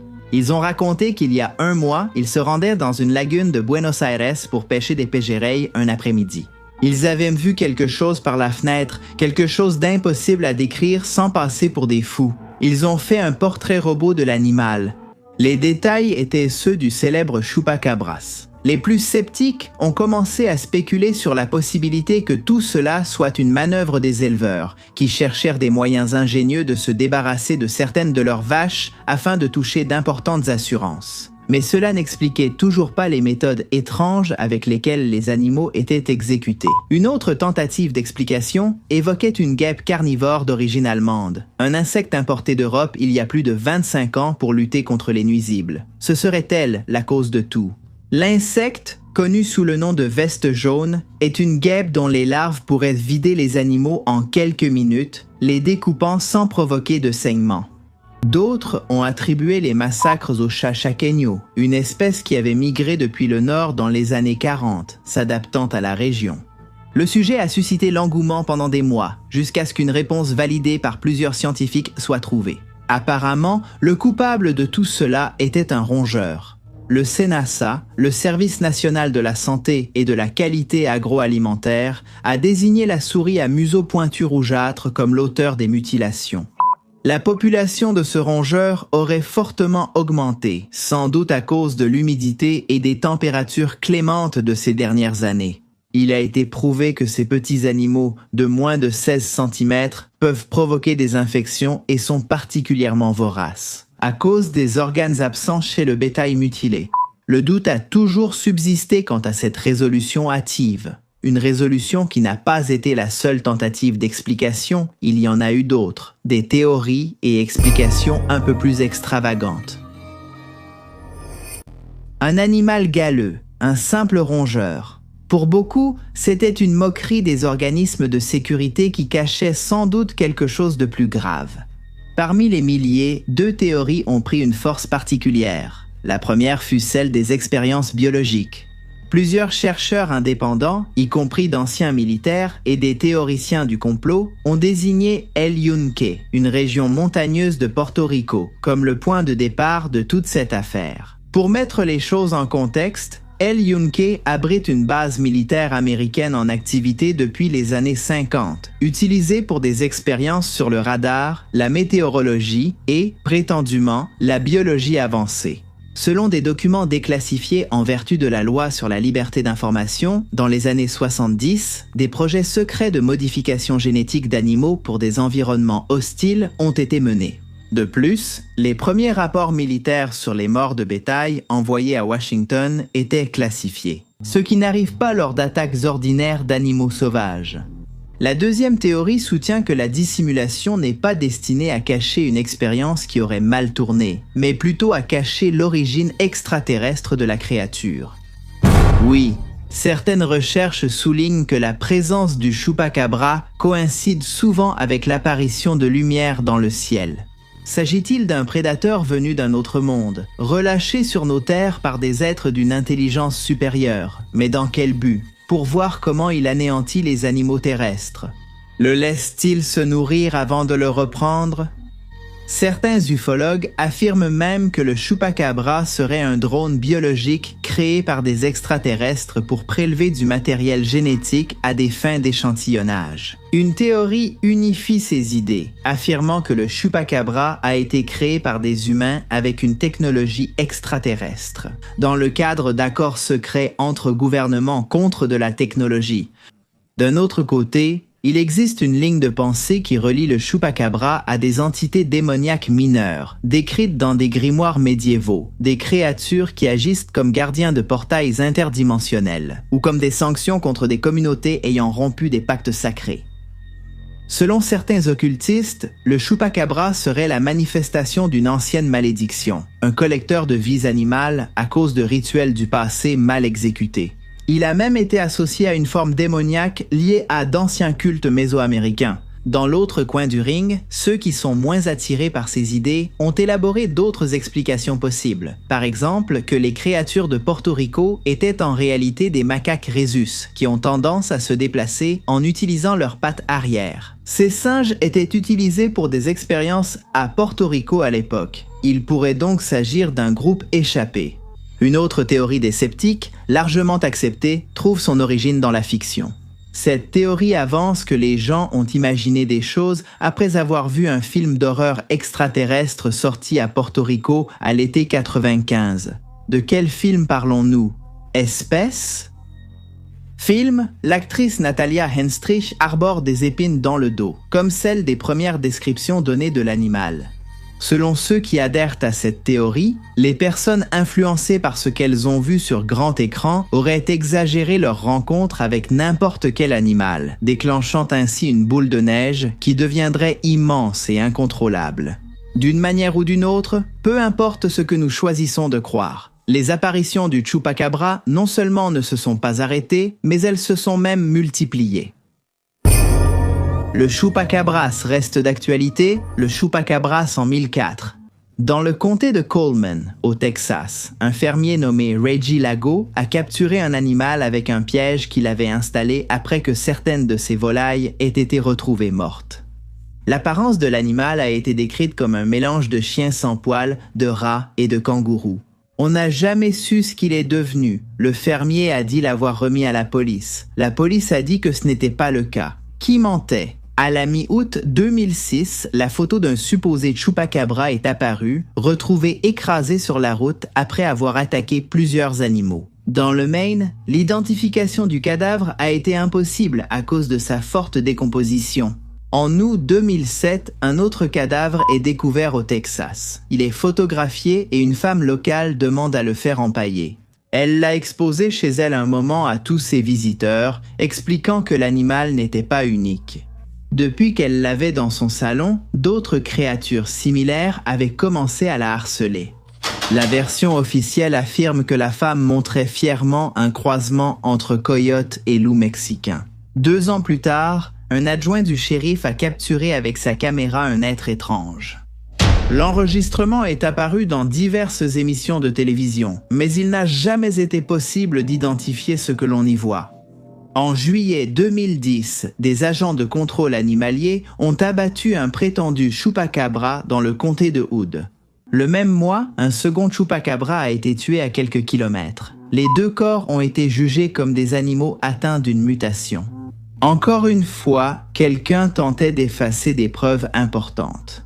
On suppose que le département des ressources de la pêche et de la faune du Kentucky a reçu en 2010 un animal qui avait été chassé par un homme nommé Mark Cotren. L'endroit a toujours nié cela. Mark dit qu'ils cherchent à le discréditer pour ne pas avoir à admettre qu'ils n'ont pas pu donner une explication satisfaisante sur ce qu'était cette créature aux dents acérées et aux griffes terribles. En juillet 2011, Jack Crabtree, de Lake Jackson, Texas, a déclaré avoir vu un chupacabra dans son jardin. Plus tard, il est revenu sur ses propos.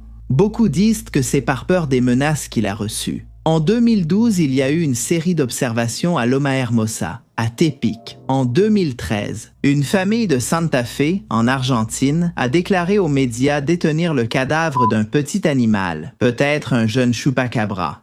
Les analyses l'ont identifié comme un chat, ce que la famille juge impossible. Ces 10 dernières années, des cas similaires sont réapparus régulièrement. Et ce n'est pas tout. Certains, convaincus que les mutilations de bétail sont liées à cet être, estiment que le mythe ne viendrait pas de Porto Rico. Ils pensent que tout aurait commencé des décennies plus tôt. Au milieu des années 70, du bétail mutilé a été signalé dans 15 États, du Montana au Dakota du Sud, du Nouveau-Mexique au sud du Texas. À l'époque, le sénateur démocrate du Colorado, Floyd K. Haskell, a sollicité l'aide du FBI. D'abord, les fédéraux ont ignoré la situation, mais face à l'insistance et à la hausse des cas, ils ont dû agir. Ils ont donc chargé l'agent spécial Forrest Putman de recueillir des informations. Putman pensait qu'avec du dévouement, la vérité émergerait vite, mais plus on étudiait le phénomène, plus tout se compliquait. Après quelques nuits blanches, Putman a remis à ses supérieurs un rapport contenant plus de questions que de réponses. Et qu'est-ce que cela signifie? Que peut-être le chupacabra est parmi nous depuis bien plus longtemps que ce que nous imaginons. Conclusion. Au Mexique, le chupacabra symbolise les années 90 et la peur véhiculée par la télévision. Beaucoup pensent que c'était un excellent bouc émissaire pour détourner l'attention du public vers d'autres sujets à un moment de forte tension sociale. Certains estiment qu'il faut encore rester vigilant. Il y a aussi de la marchandise qui se vend. Le chupacabra a marqué la culture populaire, inspirant livres, jeux, films et a même fait l'objet d'une enquête de Mulder et Scully à Porto Rico. C'est une blessure ouverte, un traumatisme collectif devenu mythe sur Internet, à la fois mème et creepypasta. C'est un phénomène qui s'est réinventé et reste synonyme d'un monde encore mystérieux. Pour beaucoup, le chupacabra est peut-être le premier cryptide de l'ère mondialisée. Il est né dans l'oralité paysanne, mais il a été élevé par les médias. Cela ne veut pas dire qu'il est en double, comme toujours. Il est probable qu'à la fin du chemin, nous découvrions que derrière cette énigme, il n'y ait pas qu'une seule bonne réponse, mais plusieurs qui coexistent en même temps. Peut-être que d'expliquer le chupacabra est bien plus complexe que ce que nous pensons. Bientôt, nous continuerons à recueillir des indices qui deviendront des pièces de ce gigantesque puzzle. La grande question est, quelle image verrons-nous à la fin? Bien qu'il soit peut-être plus prudent de nous demander, sommes-nous sûrs de vouloir le savoir?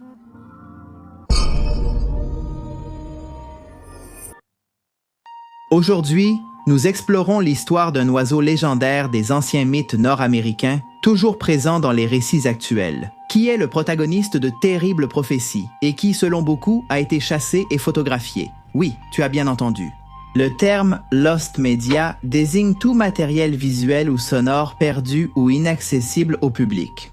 Ce matériel ne subsiste souvent que grâce au souvenir de quelqu'un. Parmi les nombreux Lost Media, l'un des plus emblématiques, lié à la cryptozoologie, reste activement recherché. Dans l'espoir d'éclaircir un mystère qui intrigue une communauté de passionnés depuis des décennies. Comme nous le savons déjà, il y a eu une époque où les documents n'existaient que dans leur format original et n'avaient pas encore été numérisés. Garder ces documents n'a pas été simple et beaucoup ont disparu avec le temps. Ainsi, si tu as grandi avant Internet, tu as sans doute vu dans des magazines ou autres médias des images aujourd'hui perdues ou difficiles à retrouver. Et si je te disais qu'il y a eu un moment dans l'histoire où un journal aurait publié l'image d'un être terrifiant qui avait été maîtrisé par un groupe d'hommes? Mais ne nous avançons pas. Que s'est-il passé avec cette photo mythique? Est-elle authentique et a-t-elle été montrée à la télévision? Pourquoi y a-t-il des gens qui veulent que la fameuse photo ne tombe jamais entre nos mains? Pour essayer de répondre à ces questions, nous allons plonger dans l'étrange affaire du Thunderbird et de la photo disparue. Si ce reportage vous plaît ou si ce sujet vous intéresse, nous en avons fait plusieurs sur cette chaîne. Je vous invite à regarder les autres que nous avons réalisés. Vous pouvez laisser un like juste en dessous et écrire le mot cryptide si plus de 1000 personnes écrivent cryptide. Nous allons préparer un autre reportage, et peut-être que nous parlerons des fondateurs de la cryptozoologie, qui est, disons, cette science ou plutôt pseudo-science en réalité, qui se consacre à étudier ces êtres dont l'existence n'est pas encore scientifiquement prouvée. Commençons!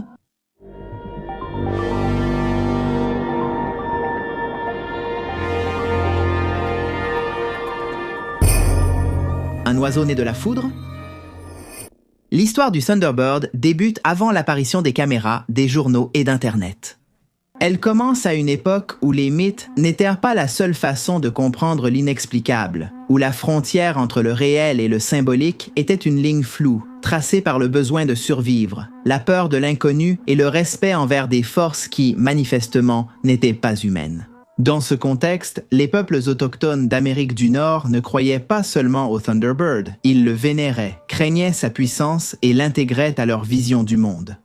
Comme une entité vivante, aussi réelle que la forêt autour d'eux ou le ciel grondant au-dessus. Chez les peuples Lakota, par exemple, le Thunderbird était bien plus qu'une simple créature volante. C'était une divinité céleste, un esprit guerrier qui gouvernait les tempêtes et punissait les ennemis de l'équilibre naturel.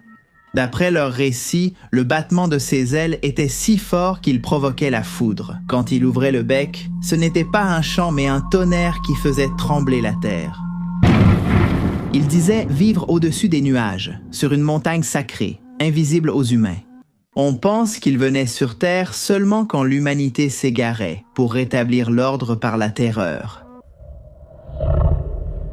Les Ojibwa, par exemple, assuraient que les Thunderbirds étaient des êtres envoyés par le Grand Esprit pour protéger le monde contre des créatures maléfiques, comme les Wendigos, des esprits cannibales de la forêt. Dans leurs récits, les Thunderbirds étaient les ennemis naturels de ces abominations, et le tonnerre l'écho de leurs combats célestes.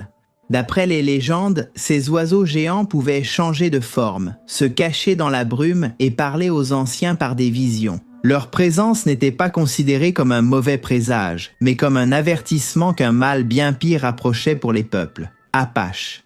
Le Thunderbird était une créature ambivalente, associée à la fois à la destruction et au renouveau. On disait que ses plumes étaient aussi grandes que des lances et que ses yeux brillaient comme des braises ardentes au milieu de la nuit.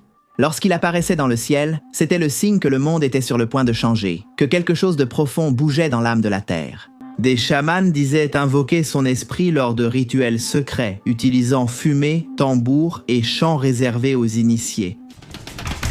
Le plus troublant, c'est que ces récits ne sont pas isolés. Des histoires similaires existent dans des tribus sans contact entre elles, partout sur le continent. Des Haïda du Pacifique Nord jusqu'aux Chickasaw du Sud, en passant par les Navajos, les Cris et les peuples du Sud-Ouest. Tous décrivent le Thunderbird avec des caractéristiques étonnamment similaires. Une taille colossale, le contrôle du climat, la capacité de voler au-dessus des nuages et une présence qui inspirait à la fois le respect et des frissons. Ce n'était pas un simple oiseau, mais une entité cosmique, un gardien interdimensionnel, peut-être une forme de vie antérieure au temps. On pourrait croire que ces similitudes viennent d'un besoin psychologique commun aux humains. Sous cet angle, le Thunderbird ne serait rien d'autre qu'une sorte d'archétype universel de l'inconscient collectif, symbole représentant la puissance de la nature ou la colère des dieux. Mais il y a ceux qui pensent que ces explications sont insuffisantes pour essayer de comprendre ce qui s'est passé ensuite. Et qu'est-ce qui s'est passé? Les colons anglais qui sont arrivés sur ces terres ont commencé à documenter des observations qui avaient trop de points communs avec les dessins rupestres réalisés des siècles auparavant. Comment cela pouvait-il être possible ? Les conquistadors, eux aussi récemment arrivés, étaient-ils influencés par d'anciens récits ou existait-il dans les hauteurs une force sombre persistante ? Plus inquiétant encore, il se pourrait que de véritables oiseaux géants soient tapis dans des endroits reculés, cachés aux yeux des hommes la plupart du temps. Avec le temps, toutes sortes de conjectures apparaîtraient. Tant les sceptiques que les amateurs d'histoires surnaturelles auraient l'occasion de briller avec leurs théories. Surtout dans la seconde moitié du 19e siècle, lorsqu'une série d'événements marquerait à jamais l'histoire de ces mythes. Ils seraient ainsi à l'origine de la cryptozoologie actuelle. Au-delà des tribus, à l'époque de l'expansion des États-Unis, lorsque l'Ouest était encore sauvage, de nombreux hommes quittèrent leur ville, famille et nom pour chercher fortune dans l'inconnu. C'était l'époque des pionniers, explorateurs et chercheurs de trésors. Mais c'était aussi l'époque des esprits agités et curieux, des chasseurs et des chroniqueurs de l'inexplicable. Dans ce contexte, les récits sur le Thunderbird ne furent plus réservés aux peuples autochtones et intégrèrent le folklore américain. Et surtout dans les titres de journaux, lettres, journaux personnels et coupures encore conservées dans les bibliothèques universitaires ou collections privées, comme des pièces d'un puzzle complexe. Le premier cas documenté à l'origine du mythe moderne daterait de 1886 ou 1890. Les versions sont contradictoires. L'événement s'est déroulé à Thompson, en Arizona, ville poussiéreuse réputée pour ses duels entre cow-boys et hors-la-loi. Un paysage très proche de celui que l'on imagine habituellement dans l'imaginaire du western. C'est dans un décor de ce genre qu'a eu lieu l'une des rencontres les plus déconcertantes jamais enregistrées à ce jour. Selon un article publié dans le journal local Thompson Epitaph, 2 éleveurs, dont les vrais noms n'ont pas été conservés, affirmaient avoir abattu avec leurs fusils une créature géante dans le désert, un oiseau aux ailes membraneuses comme une chauve-souris et un corps massif couvert d'écailles. Comme s'il s'agissait d'un reptile, les hommes mesurèrent la créature et déterminèrent qu'elle faisait 48 mètres de long et avait une tête de 2,4 mètres. L'article expliquait qu'après l'avoir poursuivi à cheval et tiré dessus plusieurs fois, les hommes avaient fait s'effondrer la créature au sol. Ensuite, le monstre avait été pendu à la porte d'une immense grange. Le récit était des plus effrayants, pour ne pas dire plus. Elle suggérait qu'enfin, on disposait de preuves solides pour démontrer l'existence de ces sinistres créatures volantes. Toujours source de fascination pour les habitants, 2 hommes armés auraient-ils vraiment abattu le légendaire oiseau tonnerre ? Ce récit a rapidement popularisé d'autres témoignages, qui jusque-là avaient été écartés car jugés peu sérieux. On a ainsi appris ce qui s'est passé à Creel, au Texas, en 1903. Là aussi, un journal local a été chargé d'annoncer aux citoyens une nouvelle déconcertante. Plusieurs habitants d'une communauté rurale auraient vu ce qu'ils ont décrit, je cite, « une créature avec des ailes aussi grandes qu'un wagon de train et un cri qui vous transperçait les tympans. » En 1932, durant la Grande Dépression, un jeune chasseur en Pennsylvanie nota dans son journal avoir vu un oiseau aux proportions impossibles. Plus grand qu'un avion postal, avec des plumes sombres et un regard intelligent, Edward Shaw disparut quelques semaines plus tard dans des circonstances obscures. Son frère a retrouvé son journal dans une cabane abandonnée. Il est désormais conservé dans une collection privée d'un musée de cryptozoologie au Vermont. Ces récits intrigants ont permis d'alimenter certains débats qui perdurent encore aujourd'hui. Des débats qui s'intéressent à l'origine possible de ces oiseaux infernaux. Le mystère était immense et provoquait l'insomnie de nombreux professionnels. Pourtant, aucune histoire n'eut l'impact de la première, celle de Thompson. La raison est simple. Dans les années 60, on a dit que l'épitaphe ne mentionnait pas seulement la rencontre avec la grande créature. Dans une édition de 1963 du magazine Saga, un écrivain connu sous le nom de Jack Byrne a affirmé qu'avec la nouvelle intrigante, une photographie de l'animal capturé avait été publiée. Cette rumeur n'a pas tardé à se répandre, et en fait, cette photo est devenue une sorte de saint graal de la cryptozoologie. Ce détail ramène notre histoire au début.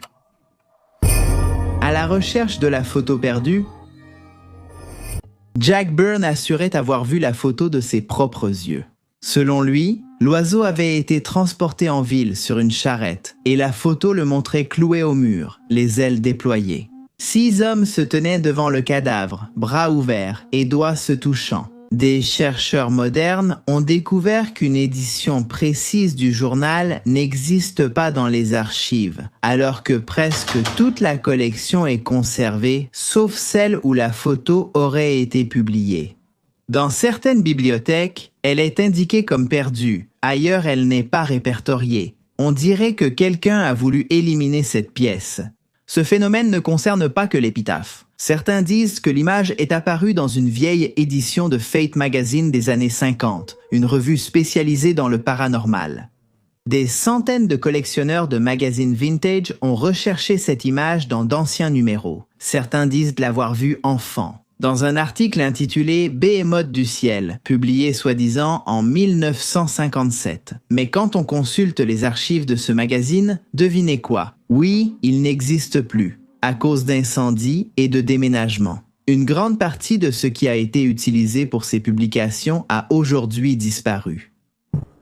Pour accroître la paranoïa de certains, les rares versions papier du magazine sont incomplètes ou avec des pages arrachées. Une coïncidence trop précise pour ne pas sembler suspecte. Certains pensent avoir vu la célèbre image dans le magazine Beyond dans les années 1970. Un cas troublant concerne M. Victor Lareute, bibliothécaire retraité d'Ottawa. En 1981, il a contacté des cryptozoologues, affirmant avoir vu l'image enfant dans un numéro de Replays. Chez le dentiste, il a décrit en détail une photo montrant 2 hommes en Stetson posant près d'un être ailé suspendu à une étable, ailes déployées et long bec. Lareute a affirmé avoir cherché ce magazine des années plus tard, sans succès. Le numéro avait disparu des archives de la bibliothèque et ni la maison d'édition ni le distributeur n'en possédèrent de copie. On aurait dit qu'il n'avait jamais existé. Le plus effrayant est que plusieurs descriptions similaires de la même image existent à différentes époques et lieux, par des personnes qui ne se sont jamais rencontrées. Comment se fait-il que tant de personnes se souviennent d'une photo aussi précise? Est-ce un cas d'hystérie collective ou bien s'agit-il d'une expérience sociale à grande échelle?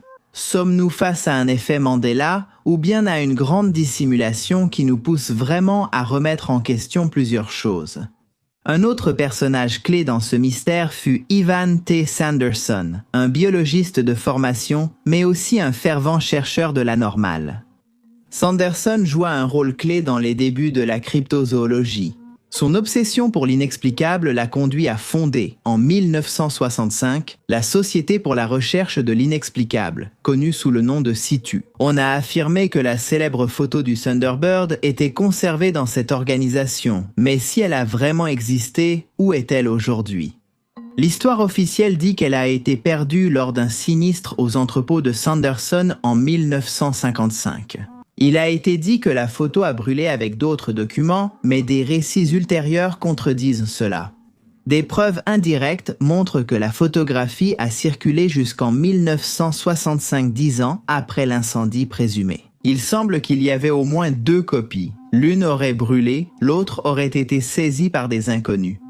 John Akeel, auteur de Strange Creatures from Time and Space, a également affirmé avoir vu la photo du Thunderbird. Keel est une autre figure éminente dans l'étude du paranormal.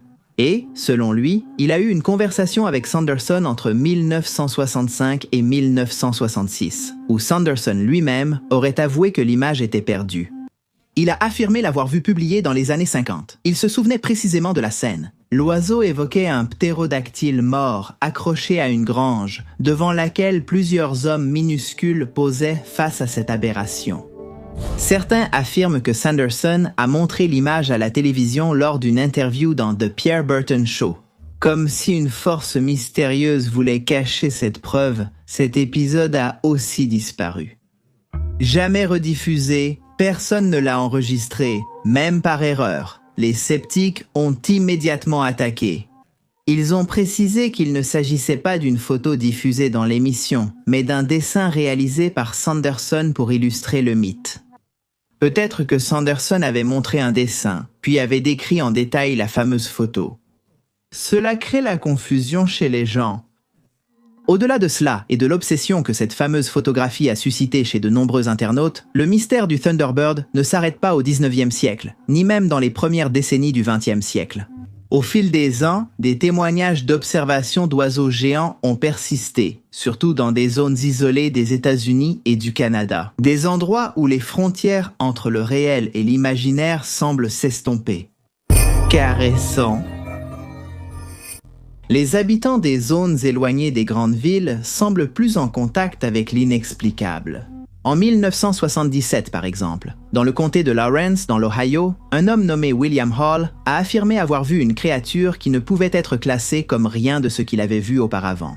Dans ses propres mots, il a décrit un oiseau énorme, avec des ailes noires qui couvraient complètement le ciel. Il a déclaré que la créature l'a suivi plusieurs minutes sur une route isolée.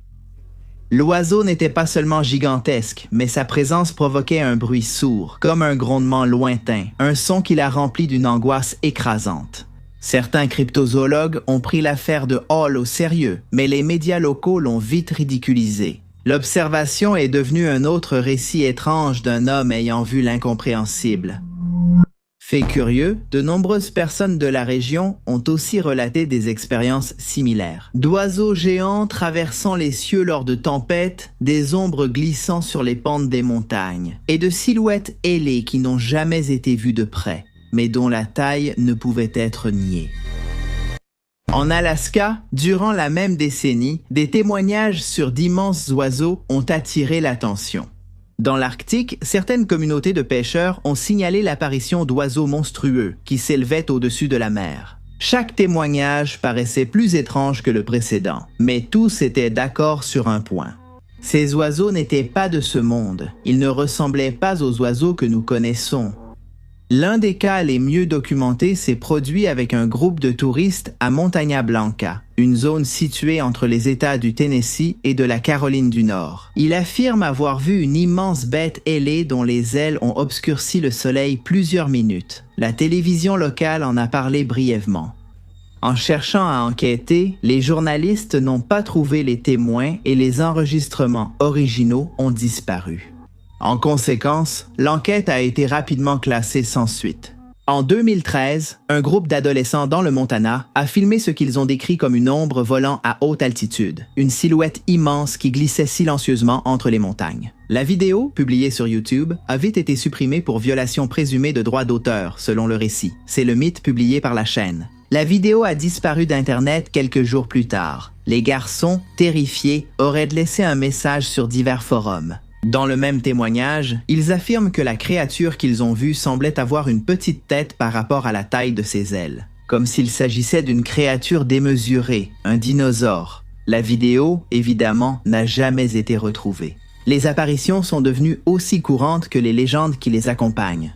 Les experts, cependant, se montrent réticents à enquêter sur ces incidents, à moins qu'ils ne puissent être contrôlés, classés et expliqués dans les paramètres de la science officielle. Pendant ce temps, ceux qui affirment avoir vu le Thunderbird sont ridiculisés et privés de toute crédibilité. La branche la plus radicale de la cryptozoologie a suggéré que la photo perdue est d'autres preuves de l'existence du Thunderbird. Non seulement elle a été malchanceuse, mais elle aurait aussi été classée intentionnellement. Mais par qui? Et, plus important encore, dans quel but? Naît la conspiration? Certaines théories disent que la photo du Thunderbird, publiée accidentellement, aurait été saisie par des agents fédéraux, probablement du FBI. Certains affirment qu'il s'agissait d'une agence plus secrète, toujours liée à ce qu'on appelle aujourd'hui Majestic 12. Cette version s'appuie sur un document partiellement déclassifié en 1993 mentionnant des photos d'entités aériennes biologiques non répertoriées, possiblement préhistoriques, détectées en Arizona, Missouri et nord de la Californie. Bien que le Thunderbird ne soit pas cité, la description correspond, et ce n'est pas le seul indice. Un mythe évoque aussi l'an 1004. Le journaliste et écrivain Mark Grzebinski, qui enquêtait sur le mythe du Thunderbird depuis plus de 20 ans, a reçu anonymement une copie noir et blanc d'une image détériorée, apparemment numérisée. Depuis une publication de 1936, une de 1930, il aperçut une créature ailée suspendue à une structure en bois, mêlant aspect de reptile et d'oiseau, avec des écailles et un bec recourbé. Grzebinski a tenté d'authentifier la photo, mais quelques mois plus tard, il est décédé subitement d'une affection cardiaque. Le scan a subi de nombreuses analyses, sans résultat concluant. Il fait désormais partie de la collection du Musée international de cryptozoologie à Portland, Maine, et y est exposé comme un possible Thunderbird d'origine inconnue.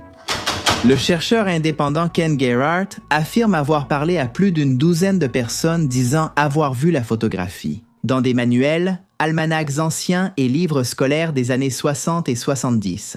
Une enseignante retraitée du Tennessee, Ruthie McLaren, a affirmé se souvenir l'avoir montré en classe lors d'une leçon sur les animaux disparus, pensant qu'il s'agissait d'une image fausse ou illustrative. Des années plus tard, elle a essayé de retrouver ce livre. Non seulement il n'était plus là, mais personne d'autre ne se souvenait l'avoir jamais utilisé. Tout cela a conduit certains théoriciens à proposer une hypothèse aussi troublante qu'extrême. L'image en question a bel et bien existé, mais elle a été effacée, non seulement physiquement, mais aussi mentalement. Comme si quelqu'un avait utilisé des techniques de manipulation de masse, de contrôle de l'information ou même des technologies expérimentales pour altérer la perception collective. Une sorte de... Elle est devenue un outil qui est devenu un outil qui s'est transformé en un outil de recherche, qui est devenu un outil qui est devenu un outil qui pourrait profondément modifier notre compréhension de la réalité de la recherche naturelle.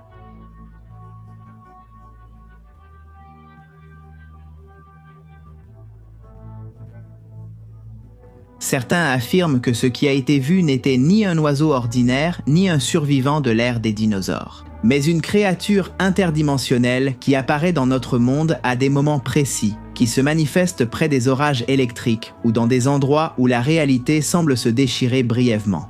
D'autres soutiennent que le Thunderbird est une sorte de drone biologique créé par des civilisations non humaines, comme une sorte de surveillant aérien. Sa photo a été supprimée par des agences gouvernementales car elle impliquait de reconnaître des entités hors du paradigme scientifique. Si cela était vrai, le plus inquiétant serait l'intérêt institutionnel à éviter le sujet, plus que l'existence du Thunderbird. Les partisans des théories du complot disent qu'un groupe officieux de contrôle biologique agit en secret.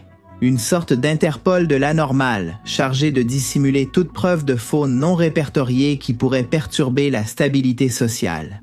Il serait chargé de faire disparaître des corps, détruire des photos, soudoyer les médias, voire éliminer physiquement ceux trop proches de la vérité. Cela peut sembler exagéré, mais il faut se demander pourquoi à une époque où tout est enregistré dans le cloud. Aucune image authentique du Thunderbird n'a été révélée. Pourquoi? Aucun dossier, coupure de journal ou négatif n'a survécu. Est-ce que tout cela est un mensonge ou ces hommes en noir font-ils vraiment du bon travail? Les sceptiques préfèrent proposer d'autres explications.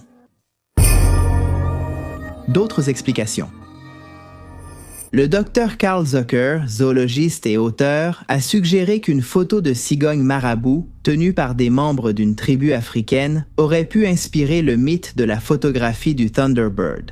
Cette image a figuré dans de nombreux livres populaires au début des années 1970, dont le livre Guinness des records. Il n'est pas négligeable qu'à cette époque, le livre Guinness était le deuxième livre le plus vendu au monde, juste derrière la Bible. Se pourrait-il alors qu'en réalité, beaucoup aient vu l'image d'un énorme oiseau abattu, mais tous les autres détails n'étaient simplement que le fruit de leur imagination? En mélangeant une image réelle avec un récit faux, un récit imaginaire, cela pourrait-il créer un faux souvenir, mais rempli de détails?